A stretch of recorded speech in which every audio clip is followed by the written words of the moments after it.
বিধায়ক শওকত মোল্লার বাড়ি ঘেরাওয়ের অভিযোগ, বাড়ির ঘেরাও করে বিক্ষোভ। তৃণমূল কর্মী সমর্থকদের ভাঙন নয়, ক্যানিং পূর্ব থেকেই লড়তে হবে শওকতকে, এই দাবি জানানো হয় তৃণমূল কর্মী সমর্থকদের পক্ষ থেকে। দেখাচ্ছে আপনাদের সেই মুহূর্তের ছবি।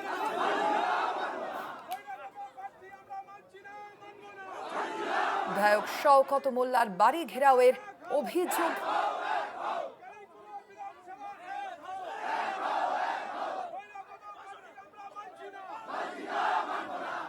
বাড়ি ঘেরাও করে বিক্ষোভ দেখাচ্ছেন তৃণমূল কর্মী সমর্থকদেরই একাংশ। দেখতে পাচ্ছেন আপনারা সেই ছবি, সেই মুহূর্তের ছবি আপনাদের সামনে তুলে ধরছি। গতকালই আমরা দেখেছিলাম তৃণমূল কংগ্রেস নেতৃত্ব তারা কিন্তু এই প্রার্থী তালিকা প্রকাশ করেছে এবং সেখানেই আমরা জানি যে ক্যানিং পূর্ব থেকে শওকত মোল্লাকে কিন্তু ইতিমধ্যেই সরানো হয়েছে এবং মূলত ভাঙড়ের ক্ষেত্রে তাকে প্রার্থী করা হয়েছে এবং ইতিমধ্যেই দেখা যাচ্ছে তৃণমূল কর্মী সমর্থকদের বিক্ষোভ। শওকত মোল্লার বাড়ি ঘেরাও করেই এই বিক্ষোভ দেখাচ্ছেন তৃণমূল কর্মী সমর্থকদের একাংশ।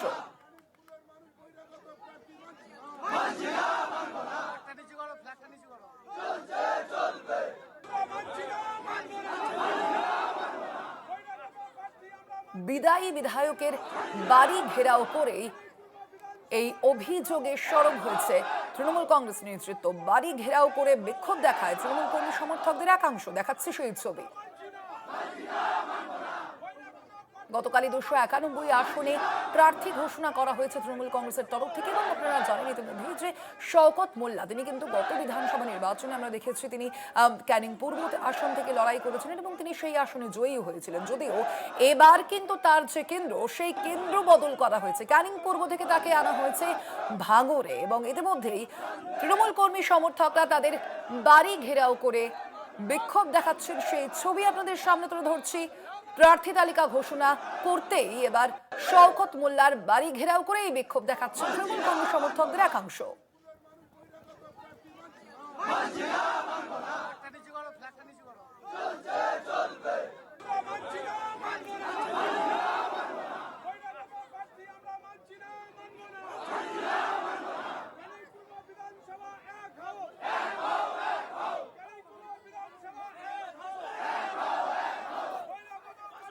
ক্যানিং পূর্ব থেকে লড়াইয়ের দাবিও তোলা হয়েছে ইতিমধ্যেই এই কর্মী সমর্থকদের পক্ষ থেকে। এ বিষয়ে ক্যানিং পূর্বের বিদায়ী বিধায়ক শওকত মোল্লা কি বলেছেন শোনাব। আমাদের সর্বভারতীয় নেত্রী আমাদের দিদি মমতা বন্দ্যোপাধ্যায় এবং আমার প্রিয় দাদা নেতা সর্বভারতীয় সাধারণ সম্পাদক অভিষেক বন্দ্যোপাধ্যায় তাঁরাই প্রার্থী ঠিক করেছেন এবং গতকাল থেকে সমস্যা হচ্ছে। তো আমি এই বিষয়ে দাদার সঙ্গে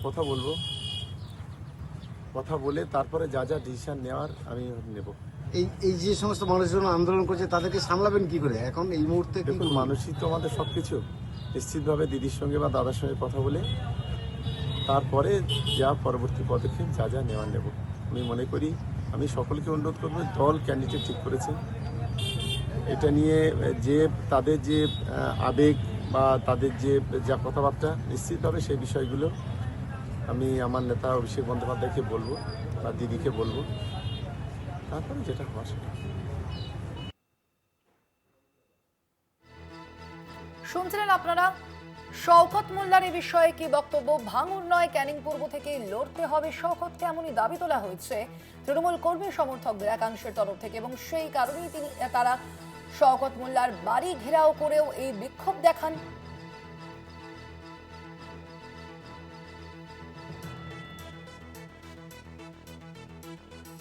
কথা বলবেন আমাদের সঙ্গে ফোন লাইনে রয়েছেন প্রতিনিধি রাজু দাস। রাজু, তৃণমূল কর্মী সমর্থকরা যারা বিক্ষোভ দেখাচ্ছেন শওকত মোল্লার বাড়ির সামনে, কি দাবি তাদের? দেখো, বিক্ষোভ আজ সকালেও যেমন হয়েছে তেমনই কিন্তু এই গতকাল রাতের নাম ঘোষণার পর থেকেই কিন্তু কর্মী সমর্থকরা ফেটে পড়েন। তাদের দাবি হচ্ছে এইখানকার ভূমিপুত্র শওকত মোল্লা, ক্যানিং পূর্বের বিধায়ক, তিনি কিন্তু তাদের সুখ দুঃখে পাশে থাকে। সেখানে যাকে এইখানে টিকিট দেওয়া হয়েছে সে কিন্তু বহিরাগত, এমনই দাবি তুলছেন এবং তারা কিন্তু শওকত মোল্লাকে চায়, এমনই দাবি করে কাল রাতভর কিন্তু সেখানে রাস্তা অবরোধ, টায়ার জ্বালিয়ে বিক্ষোভ। একাধিক কর্মসূচি নেয় সেখানকার তৃণমূলের কর্মী সমর্থকরা। আজ সকালে আবার শওকত মোল্লা যে বাড়িতে থাকেন সেই বাড়িতে কয়েক হাজার কর্মী সমর্থক তারা কিন্তু শওকত মোল্লার বাড়ি ঘেরাও করে বিক্ষোভ করেন এবং তারা দাবি তোলেন অবস্থান বিক্ষোভে বসবে যতক্ষণ না শওকত মোল্লাকে পুনরায় এই কেন্দ্রে নিয়ে আসা হয়। শওকত মোল্লা তাদেরকে আশ্বস্ত করেন, বিষয়টি তোমাদের কথাটা আমি তুলে ধরবো মাননীয় মুখ্যমন্ত্রী অভিষেক বন্দ্যোপাধ্যায় মুখ্যমন্ত্রী এবং অভিষেক ব্যানার্জির কাছে, তারপরে দল যা সিদ্ধান্ত নেবে সেটাই হবে, দলের সিদ্ধান্তটা আপনারাও মেনে নিন। কিন্তু মানুষজন এবং সেখানকার কর্মী সমর্থকরা তারা অনড়, তারা বহিরাগতকে চায় না, তারা শওকত মোল্লাকে চায়। এখন দেখার বিষয় শেষ পর্যন্ত দল কি সিদ্ধান্ত নেয়। কিন্তু ক্যানিং পূর্বের তৃণমূলের কর্মী সমর্থকরা যথেষ্ট ক্ষুব্ধ। ধন্যবাদ তোমায় রাজু।